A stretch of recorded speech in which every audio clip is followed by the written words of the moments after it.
Muy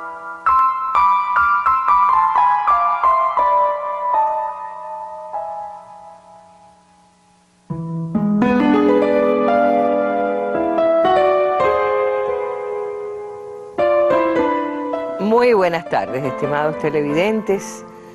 La persona que ha venido hoy a nuestro espacio hace exactamente 54 años estaba en el campo de batalla que inmortalizaría para siempre la resistencia cubana frente al imperio vecino.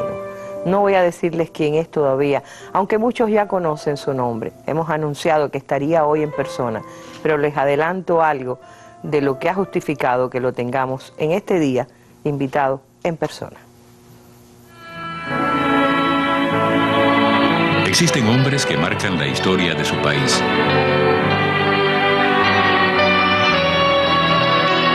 Ellos dejan su presencia en la memoria de la patria cuando simbolizan convicciones, principios y una fuerza moral íntegra.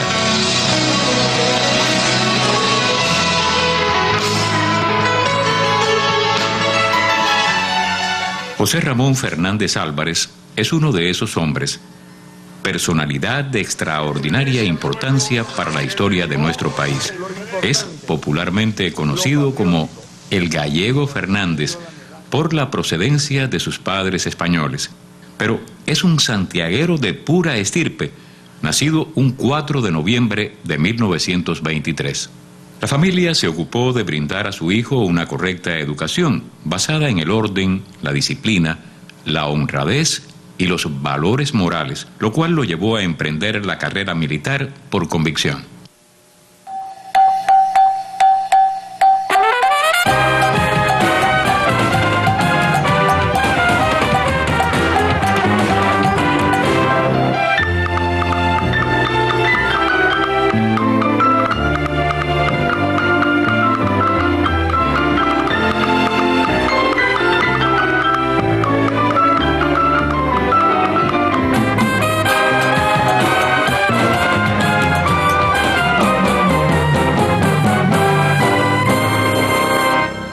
Así sencillamente, José Ramón Fernández, héroe de la República de Cuba, porque los cargos que ha desempeñado en la revolución no cabrían en nuestra pantalla de televisión.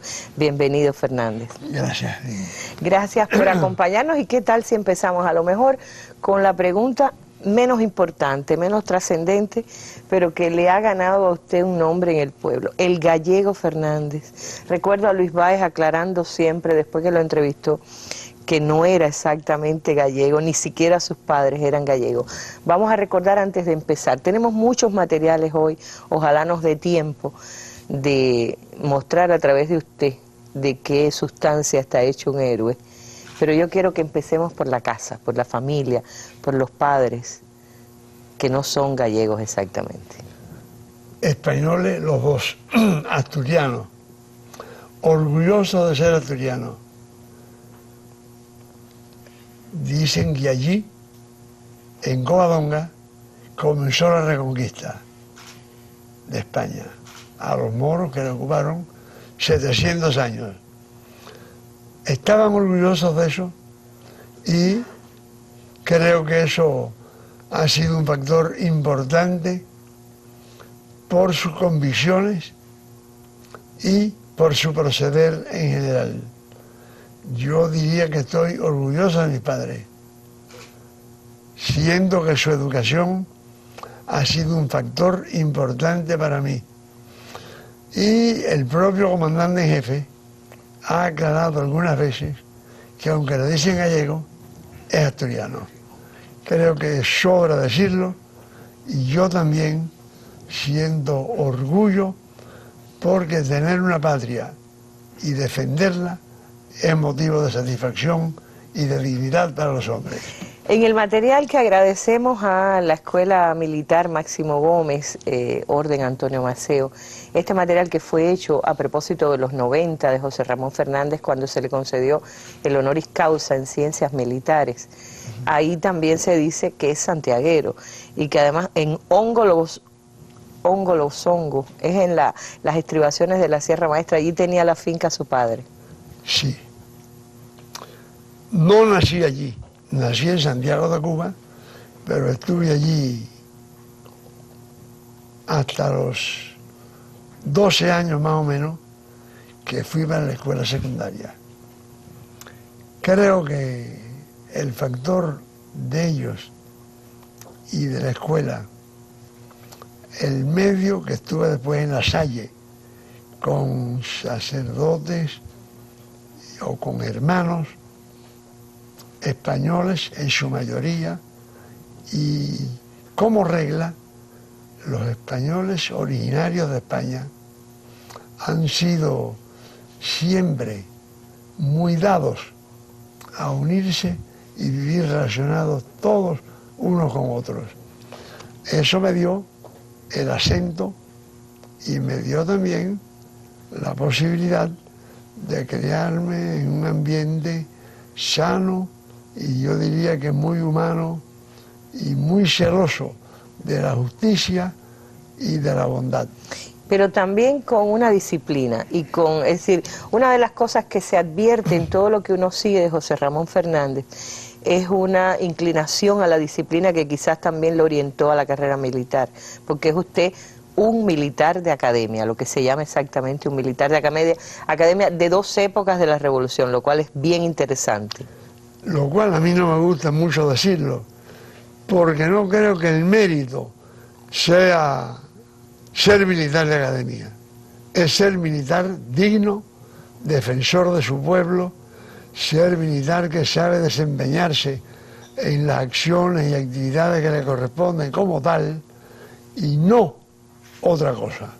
Por lo tanto, la academia es evidente, jugó un papel, estudié en escuelas militares, todos saben también que estudié en escuelas militares de Estados Unidos con motivo de ser enviado a una beca allá, especializarme, etcétera.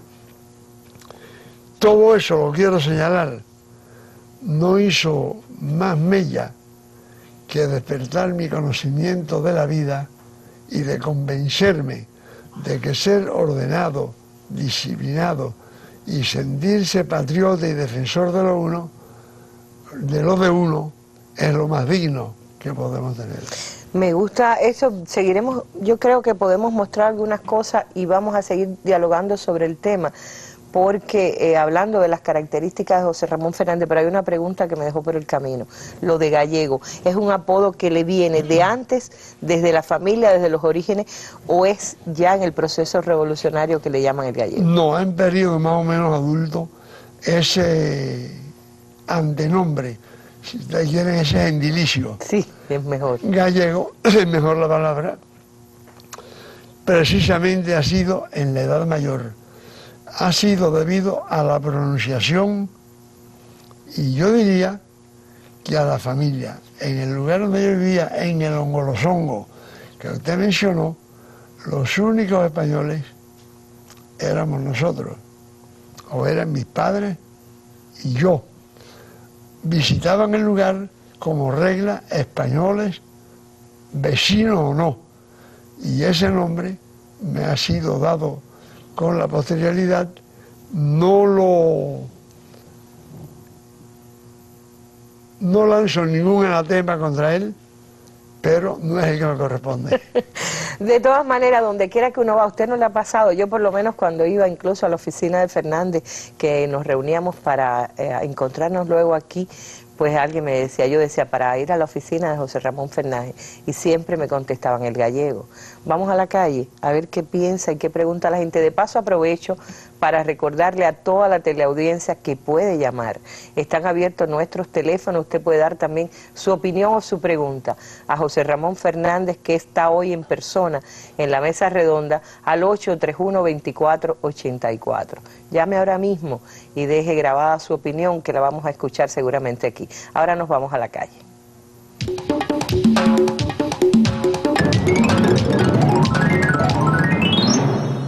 Un gran revolucionario, un hombre de confianza de la revolución, y él estuvo preso por conspirar contra Batista. Presidente del Comité Olímpico Cubano en el deporte, gloria de la Revolución Cubana, porque fue jefe cuando los hechos de Playa Girón. Ministro de Educación tuvo el teniente de Managua, de la escuela militar. Estuvo preso en la conspiración de los justos en el Espino. El Gallego Fernández dirigió la artillería en Playa Girón. ¿Sí? No, está él. Dale un saludo de mi parte cuando ve. Inteligente, que ha dado mucho por la revolución, que a pesar de los años que tiene, sigue dando por la revolución. Una maravilla de hombre. Siempre les sigo deseando muchos éxitos y mucha salud.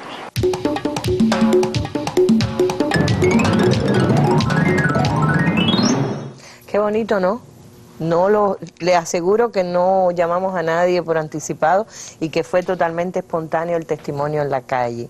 ¿Qué le parece? ¿Vamos a aclarar algo de lo que se dice ahí? Creo que me emociona, yo no estoy...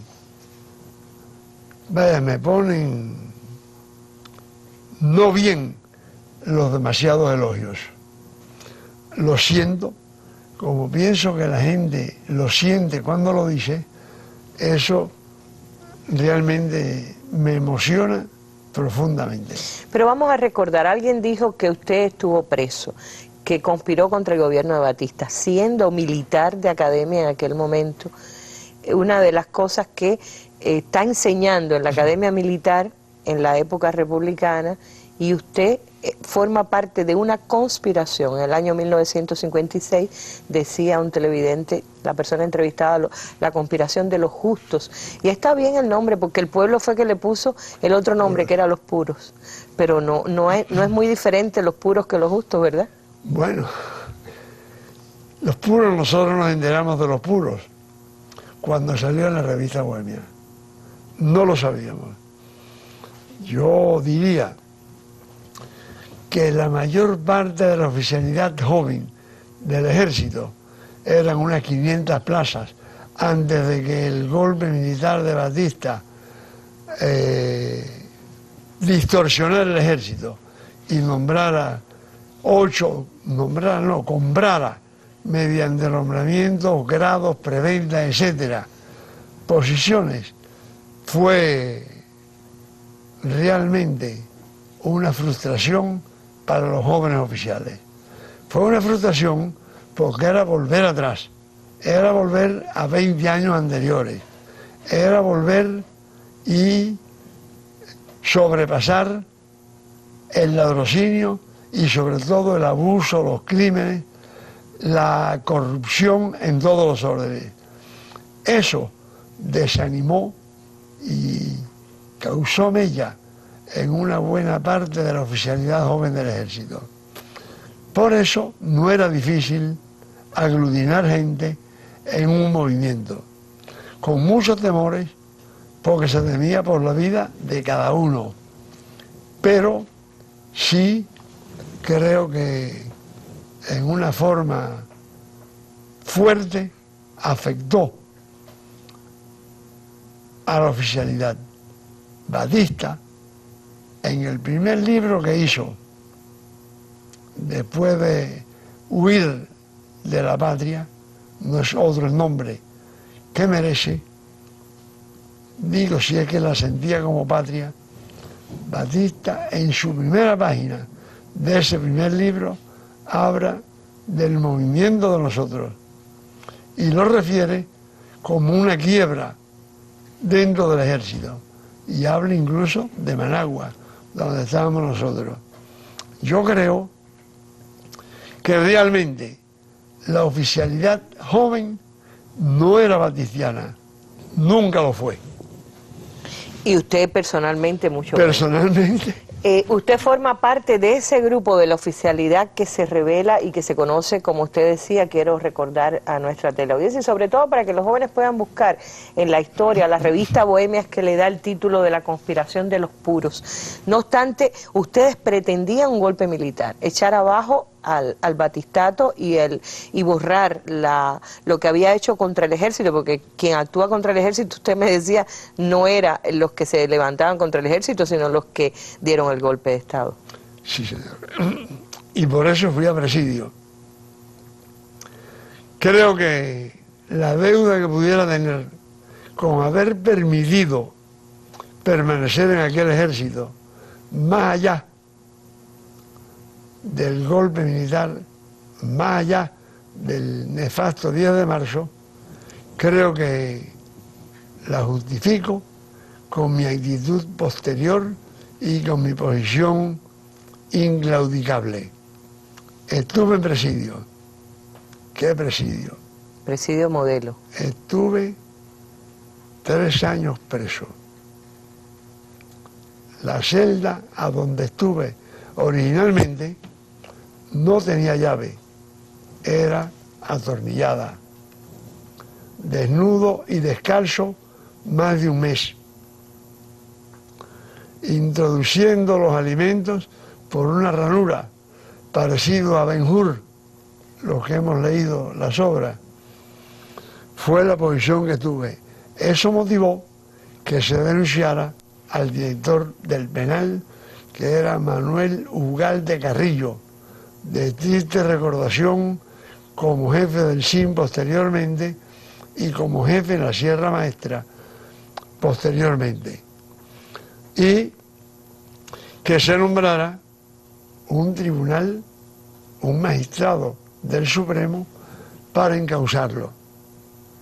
Este magistrado, al que nunca pude dar las gracias personalmente, el doctor Barreras Martínez Malo, del Tribunal Supremo de aquella época, lo enjuició y lo obligó, por lo menos durante papeles, si no a llevarlo a la cárcel, a tener que presentarse mensualmente a una estación de policía justificando lo que decía, lo que estableció el magistrado. Creo que realmente yo me siento para mí que con lo que hice después, con la lucha que libramos y con lo difícil que era un movimiento en aquella época donde podía pagarse fácilmente con la vida, pagué el compromiso que tenía anteriormente. Lo digo a plenitud de mi conciencia. Justamente usted decía 3 años. El movimiento de los justos, de los puros, el televidente me ha contagiado con el tema de los justos, pero igual.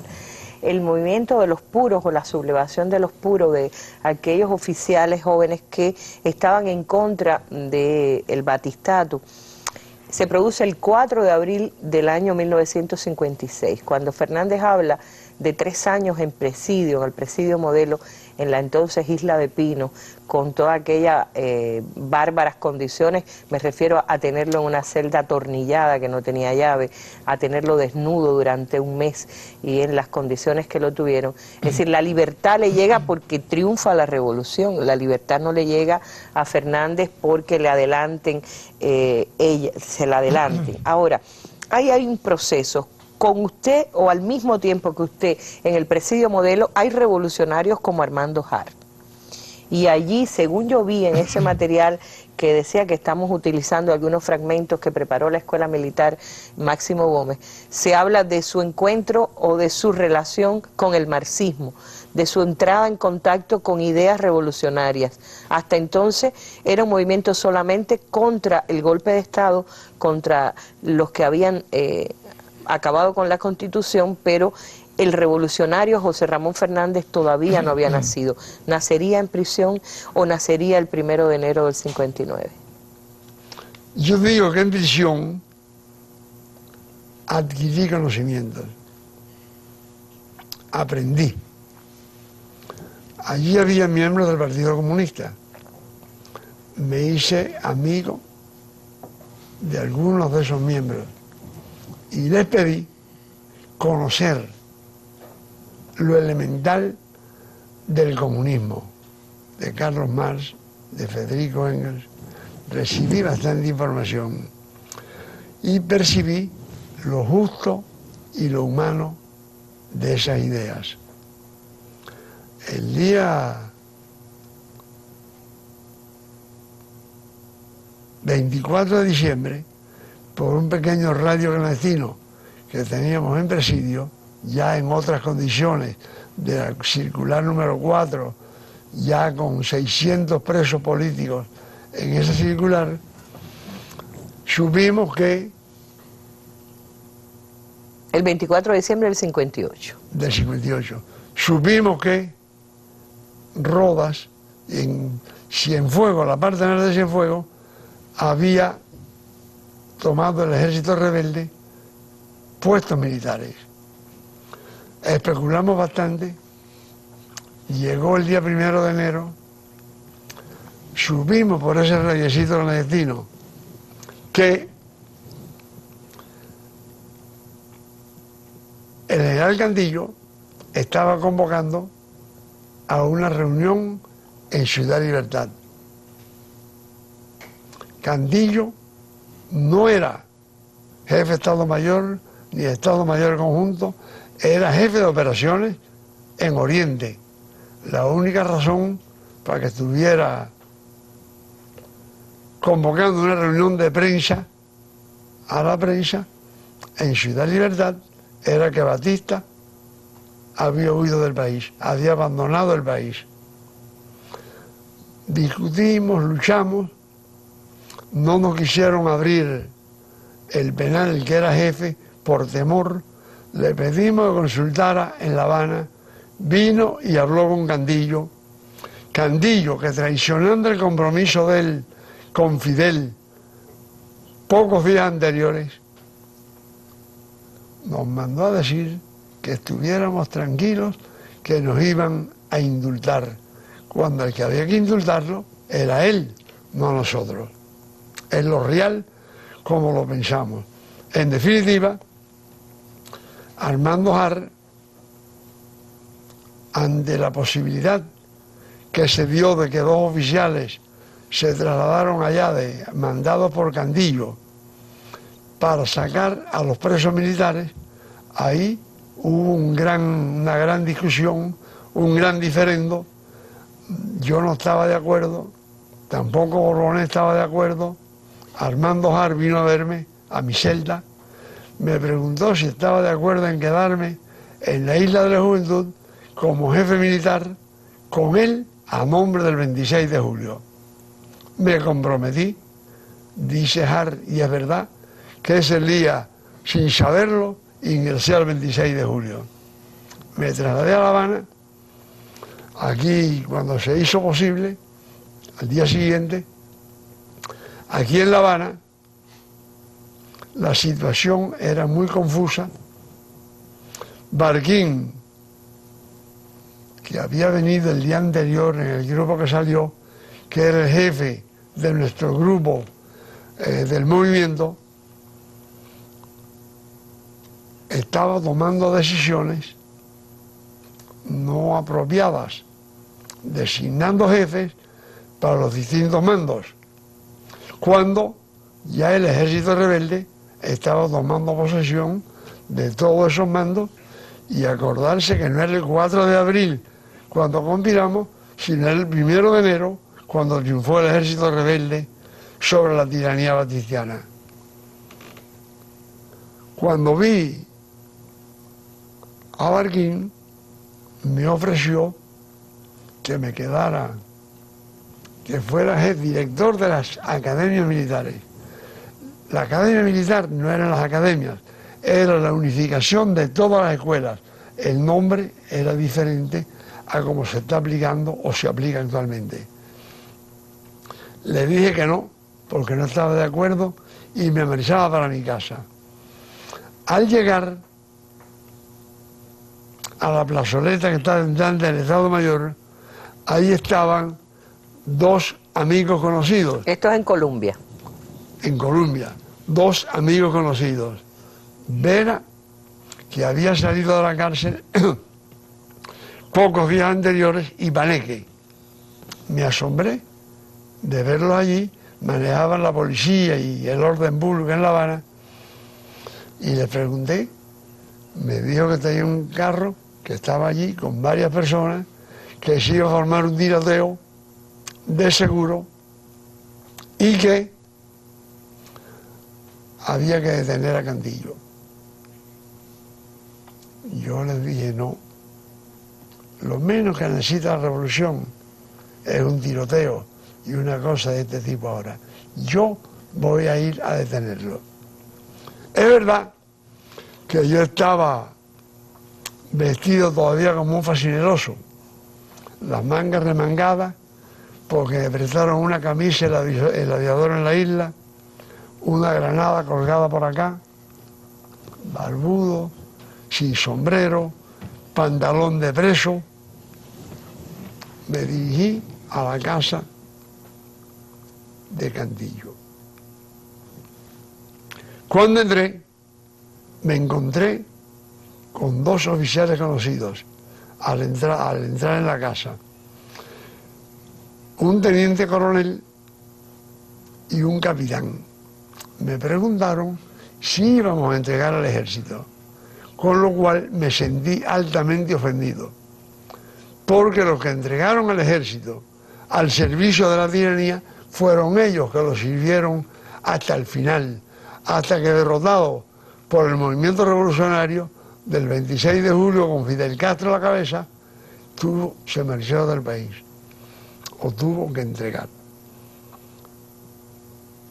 En la casa, después de y de una merecida respuesta a estos dos ciudadanos, me interesé por Cantillo, demoraba en salir, basado en experiencias anteriores. Le toqué a la puerta, cuando abrió, está en baños menores, y me dijo: ¿cuánto tiempo sin verte, Fernández? Le contesté: porque usted no quería, general. Sabía dónde yo estaba. Vístase que nos vamos. No le hice caso a ninguna de las escoltas del general, que estaban detrás de las columnas de la casa, con un espíritu misterioso. Y llegó el general vestido, salió vestido, vino el carro del general, montamos los dos, nadie fue capaz de pronunciar una palabra. Los escoltas se quedaron como estaban, creo que deben ser estatuas de sal actualmente. Y yo llevé al general y lo entregué en la cárcel de Ciudad Libertad. Cantillo, en el juicio que se le hizo, se quejó que él había recibido la propuesta de Marquín, lo que no se ha podido confirmar, de un avión para que se fuera. Y él le dijo que no, que permaneciera localizable, disponible. Digo esto con mucho énfasis para señalar cuánto vale la autoridad moral, el tener la razón, el ser justo. La única fuerza que yo tenía conmigo era yo y lo que habíamos hecho. Y eso creo que hay que tenerlo presente siempre en la vida. Esa autoridad que emana de la justicia y de la razón. Pues yo creo que además usted con su moral estaba enfrentando un ejército totalmente desmoralizado también. Vamos a otro fragmento del documental Soldado de la Revolución, que hoy nos ayuda a conversar con José Ramón Fernández en persona hoy en nuestro estudio. Les recuerdo, aunque solamente hemos dicho héroe de la República de Cuba, que parece decirlo todo, fue jefe de las escuelas militares también en un momento crucial para la revolución. El cargo que no aceptó a los militares, a Barquín en particular, que eran del movimiento de los puros, cuando triunfa la revolución, lo aceptaría después. ¿Por qué? Lo comentamos a la vuelta. Ahora le invitamos a ver. Transcurren los primeros días del triunfo revolucionario. Es inmenso el júbilo. Fidel anuncia el desmantelamiento político del sistema neocolonial. Se organiza la defensa de la patria ante las amenazas del imperialismo. En un plazo asombrosamente corto, el comandante le asigna la tarea de preparar unas poderosas fuerzas armadas a partir de un ejército guerrillero y de las milicias populares recién fundadas. Hubo que empezar por cero para organizar el ejército. Nos ayudaron otros oficiales también, de los que habían estado presos por rebelión contra la tiranía, porque tenían una conducta, porque se habían unido a nosotros, pero un número realmente muy reducido para aquello. Y a Fernández le correspondió la tarea de dirigir la escuela de cadetes. La escuela de cadetes, vamos a eso, porque en este libro, Secretos de Generales, donde está la entrevista de Luis Vaya que yo hacía alusión, hay una anécdota espectacular de esa misma tarea que le había pedido Barquín que usted cumpliera, se la pide después Fidel. Me gustaría contarlo en su propio testimonio, porque ya usted había decidido alejarse de la vida militar, le dijo a Barquín cuando le ofreció el cargo. Bueno, no le dije, sí, me dije que yo me iba, que no quería saber nada de eso. El día 12 de enero del año 59, compañero Fidel nos convocó a la mayor parte de los presos militares que teníamos que ver con este movimiento y no sé basado en qué otros detalles, a una reunión. Nos atendió muy amablemente. Yo nunca había hablado con él. Y ahí fue el primer cruce de palabras, que fue, por cierto, cuando él habló de un compañero, que voy a mencionar su nombre, Victorino Gómez Oquendo. Era un teniente, después capitán, que un tanto oportunistamente fue enviado a Palacio cuando el golpe de Estado con los tanques, y él se jactó de las cosas que había hecho, que parece que no las había hecho. Cuando él lo mencionó en esta reunión, yo le pedí la palabra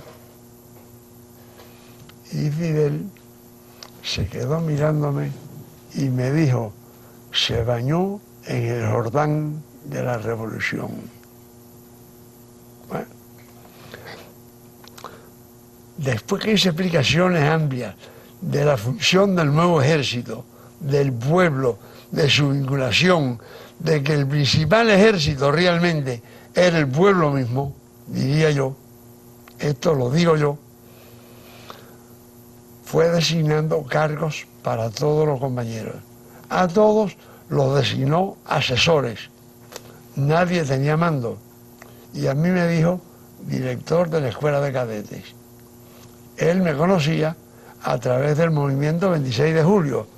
Siempre tendré que agradecer a Fidel y a Raúl la confianza que depositaron en mí, sin mucha más garantía que lo que conocieron de mí en el presidio.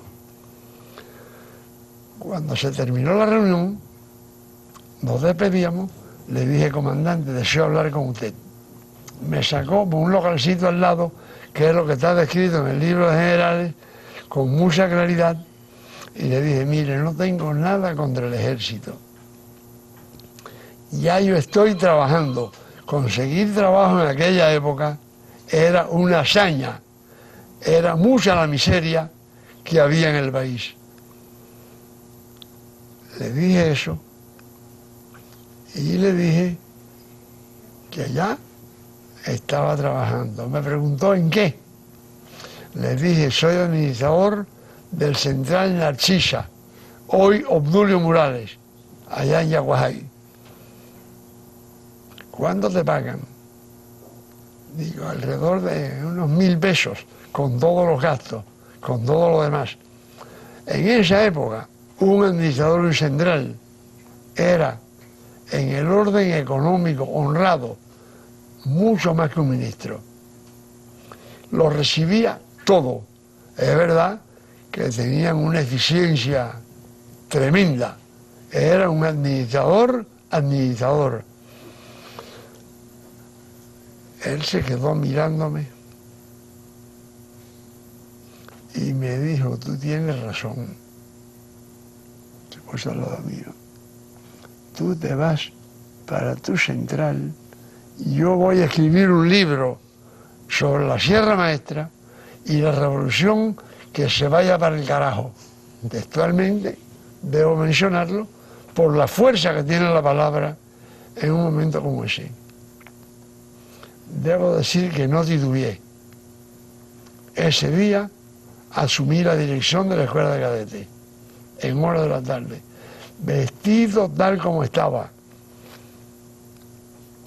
Me trasladé a la escuela de cadetes y asumí el mando. Quizás está por ahí la fotografía donde, como dice, vestido tal como estaba, es decir, que parece un ministro con traje y corbata, como correspondía al administrador de un central en ya aquella le habían época. pagado el primer salario. Ya le habían pagado el primer salario.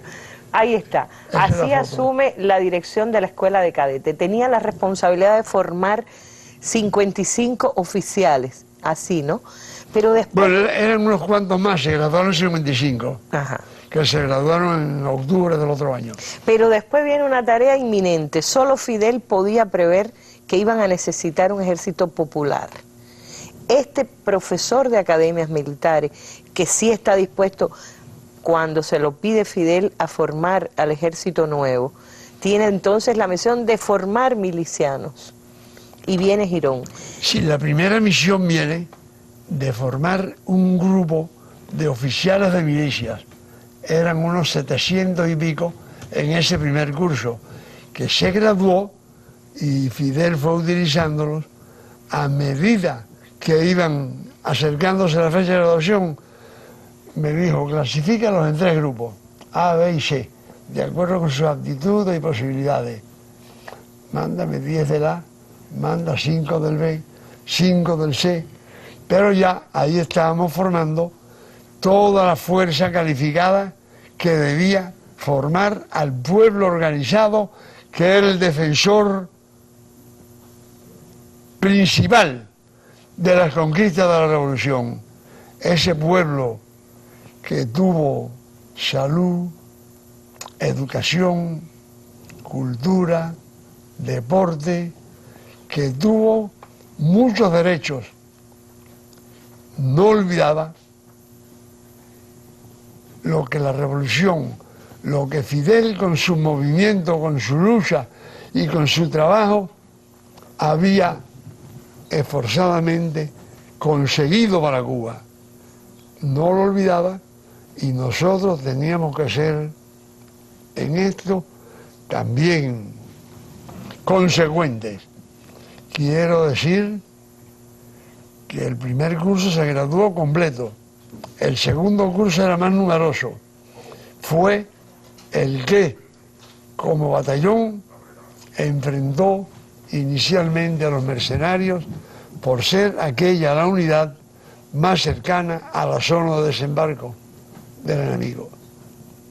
Bueno, yo no tengo mucho tiempo y en estos días, afortunadamente, como siempre en abril, se ha recordado, hay muchos testimonios suyos, hay de Girón. Girón, lo voy a circunscribir a una pregunta. Usted dijo en su conferencia magistral, cuando le entregan el honoris causa en ciencias militares, 2 cosas que me interesaría reunirlas en torno a Girón. Usted dijo, en primer lugar, que conocer a Fidel cambió definitivamente su vida, que hay un antes y un después, eso está claro, creo que lo hemos comentado aquí. Luego usted dice que enseñar en el nuevo ejército fue una clase, una escuela, no solo para usted enseñar, sino que usted aprendió más de lo que enseñó.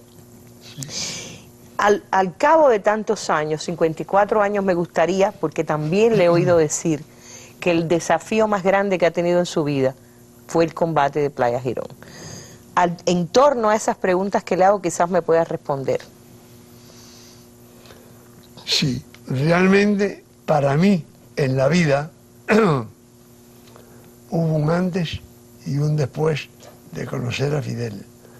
Y Fidel permanentemente con su trabajo fiscalizó la preparación militar, intervino directamente en todo y al igual fue en Girón.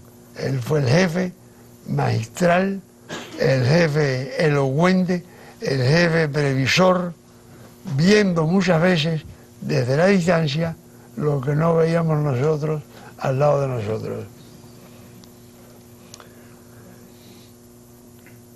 Creo que el momento más trascendente en mi vida fue cuando 2 destructores norteamericanos el día 19, con la victoria ya en la mano, prácticamente, se aproximaron a la costa, cañones desenfundados, apuntándose a la costa.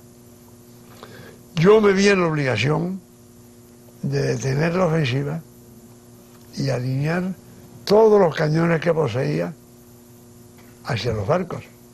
Parecían zafarranchos de combate.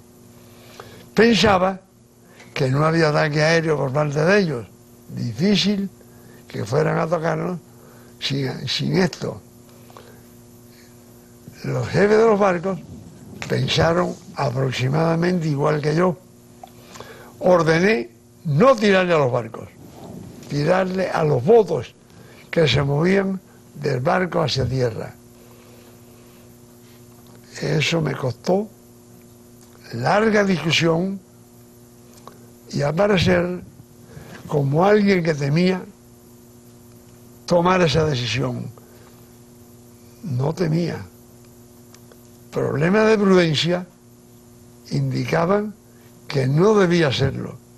El jefe de los barcos reveló la vida en un libro publicado después por alguien que estuvo en Cuba, interrogó a los jefes de los aviones, a los jefes de los destructores, interrogó a Fidel, nos interrogó a nosotros, que es Peter Wyden, que el libro se llama La verdad no dicha, o la verdad sobre la de Girón, algo por el estilo. Y parecía que era cobarde el que no lo hacía. Tenía que defender no hacerlo. Quiero decirle que cuando los destructores se movieron,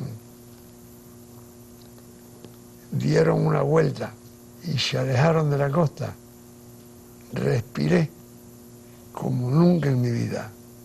Sentí que todo había terminado. Así lo dije ante la televisión en Girón 40 años después. Fidel me preguntó, ¿y con quién consultaste? ¿Con quién iba a consultar, comandante? Con los dioses. Allí no había nadie. Con los dioses. Se nos está acabando el tiempo y esto daría para mucho más largo. Vamos a escuchar las llamadas de la población. Están escuchando y viendo esta entrevista en vivo y tenemos opiniones, quizás preguntas. Vamos a escuchar. ¿Cómo no? Buenas tardes, les habla desde acá, desde Santiago de Cuba, Mariluz Saborín Mendoza, y estoy llamando para dar mi modesta opinión sobre el comandante Fernández. Comandante Fernández, admiro mucho en él su honestidad, su sencillez, su apego al proceso revolucionario, su disposición a siempre estar al lado de la revolución y darlo todo por ella. Y es un ejemplo vivo de lo que es un santiaguero, por lo cual estoy también muy orgullosa de que sea de mi provincia, de que sea de Santiago de Cuba. Y le deseo mucha salud, que nos dure mucho tiempo, es lo que más desearía para el comandante Fernández. Muchas gracias. Avilio Suárez Arjona, de BON 123, de Girón. Y estuvimos a cargo de todos los movimientos que hubieron, y la actitud del compañero Gallego fue una actitud correcta, siendo capitán y con una actitud dirigiendo el batallón 115 y el batallón 123, ubicando en los puestos decisivos de la revolución. Soy René Reyes, vivo en Cienfuegos. José Ramón Fernández es un símbolo de nuestra revolución, es un símbolo de principio, de ética, de fidelidad a Fidel, a Raúl, a la revolución, entre los hombres que se han consagrado con honestidad y consagración a nuestra revolución. No por gusto, es héroe de la República de Cuba. Es diputado por el municipio de Jaui Grande a la Asamblea del Poder Popular y asesor de nuestro general presidente, parodiando a nuestro Eusebio Leal. Muchas gracias. Bueno, algunas opiniones, quién sabe si entran más llamadas. Vamos a un álbum, porque en determinado momento de la vida de José Ramón Fernández, esa experiencia como educador en las Fuerzas Armadas lo convierte en ministro de Educación, y aparece también, un poco antes en su vida, una mujer que también escucharemos hoy en la mesa. Me refiero a Cela de los Santos, una heroína también, heroína del trabajo de la República de Cuba. Y voy con el álbum de la familia del gallego, como hemos decidido llamarle cariñosamente también, y vamos con opiniones de personas que han trabajado muy cerca de Fernández.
Nuestros atletas, desde los más pequeños hasta los más adultos, siempre han tenido una alta consideración por su alta modestia, su sencillez, su capacidad de poder explicarle a todos los atletas elementos tan importantes de la vida educativa, de su formación política, de la importancia que tiene el sacrificio, la abnegación, la voluntad para poder llegar a obtener altos resultados en la arena deportiva internacional. Y desde aquella época hasta la época actual, él ha sido persistente con todos los atletas, los entrenadores, los árbitros, los organizadores de los eventos deportivos en Cuba y los dirigentes deportivos también. Siempre fue motivo de aprendizaje la exigencia de Fernández, el grado extremo, diría yo, de humanidad, de sinceridad, de inteligencia, de profundizar en las cosas que había que profundizar, de enseñarnos a ser cada vez más exigentes, pero también cada vez más atentos a las necesidades de las personas. Si me pide hablar de José Ramón Fernández, sí, sabemos que su vida está lleno de hechos que ya forman parte de la historia de la Revolución Cubana. Pero su personalidad en el tiempo ese que trabajé con él y que no he abandonado el vínculo con él, el cual mantenemos constantemente, estamos aprendiendo, realmente su personalidad impacta. La firmeza de sus convicciones, su fidelidad a los preceptos educativos de Fidel, y nunca faltaron razones con sólidos argumentos y convincentes para exponer la defensa de sus ideales. Mi relación con Fernández es casi una relación de alumno-maestro y de padre e hijo, porque Fernández fue para todos nosotros, para todos los hombres y mujeres que trabajamos en esa generación, un maestro en todo el sentido de la palabra. Él es una persona muy modesta y jamás se asume su carácter de científico y de pedagógico. Cuando pienso que la educación cubana está cimentada en el carácter científico que Fernández siempre le dio a la educación y a la consolidación de la educación en Cuba, que fue el creador del Centro de Desarrollo Educativo, después del Instituto Central de Ciencias Pedagógicas, de la red de la ciencia en la educación, es y se debe a Fernández como estratega y táctico.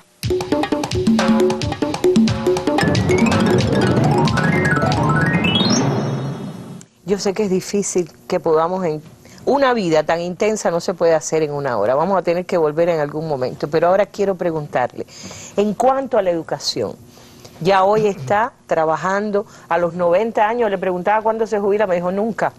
Entonces, a los 90 años todavía trabaja como asesor con el presidente Raúl Castro, que es, por lo que advierto en las fotografías, un gran amigo personal también, una persona con la que tiene una relación de afecto, tanto a Cela con Vilma y con Raúl como usted. De respeto, admiración y subordinación. Y estamos viendo también imágenes con la familia, que no hemos tenido la oportunidad de comentarlo, los hijos suyos, los hijos de Acela, lo que ha significado. Acela es una mujer que también tiene el derecho a estar un día en esta mesa, decía yo.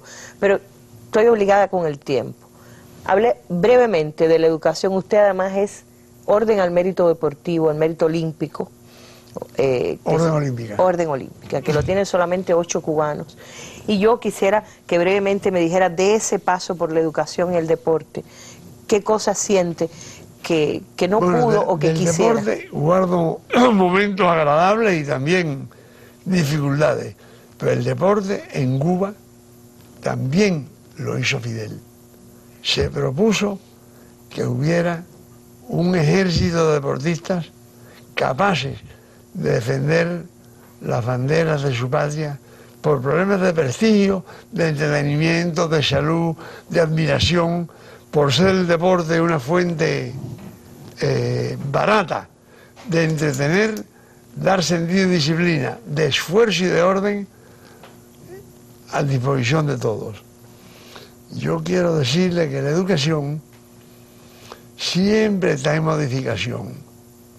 Tiene que preparar personas para un mundo en un estado de desarrollo que todavía no existe, lo cual es muy complicado.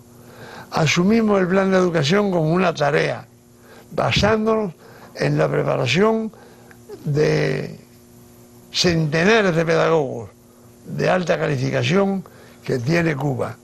Y ahí apelamos a la ayuda de todos los científicos. Hicimos un plan de perfeccionamiento. Se hizo en pocos años, el año central de ese plan, se imprimieron 80 millones de libros.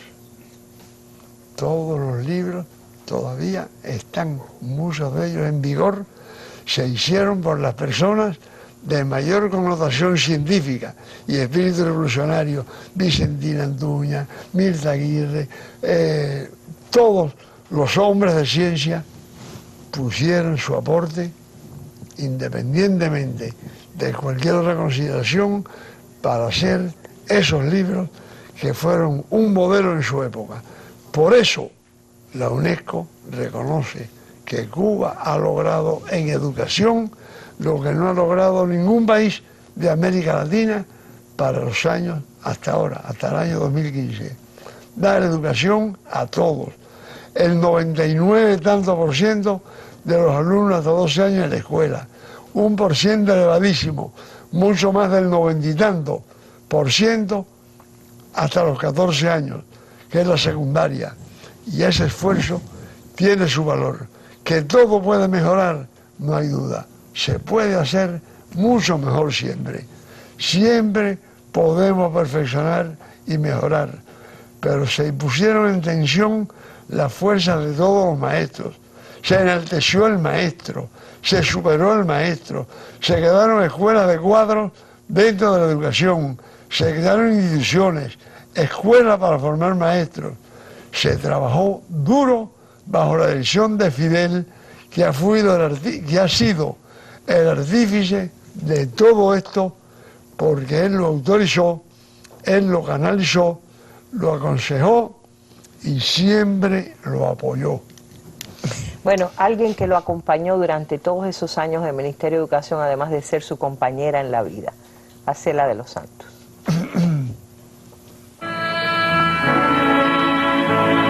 Como cuadro de la revolución, yo creo que una de las cualidades más importantes que tiene Fernández es la fidelidad. Es un hombre fiel a la revolución, a Fidel, a Raúl, a los principios. Es un hombre muy estricto. Él no se concede, él mismo, y no le concede a nadie nada que no sea que esté dentro de las normas establecidas en el aspecto de la ética, de la moral, de los principios. Así ha sido toda su vida, en educación, en deporte, en todas las esferas en que él se ha desenvuelto. Ha prevalecido en él esa cosa de eticidad, de principio, de fidelidad a la revolución y a sus líderes, a Fidel, a Raúl. Y eso le ha hecho ser una figura también respetada. Es decir, exige, pero se exige. Y se exige primero él antes de exigir. Y eso le da mucha fuerza moral a las personas que dirigen. Yo lo podría definir como un hombre maravilloso,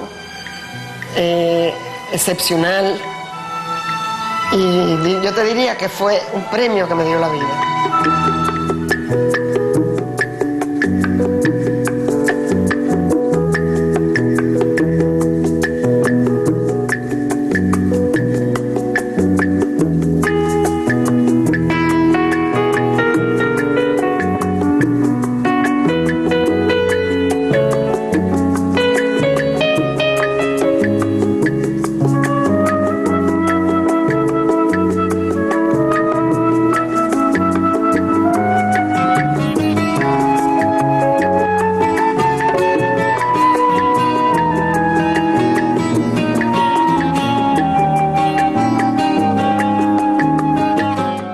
Se nos acabó el tiempo, perdóneme, creo que será mejor siempre haberlo tenido contado por sus contemporáneos que por usted mismo.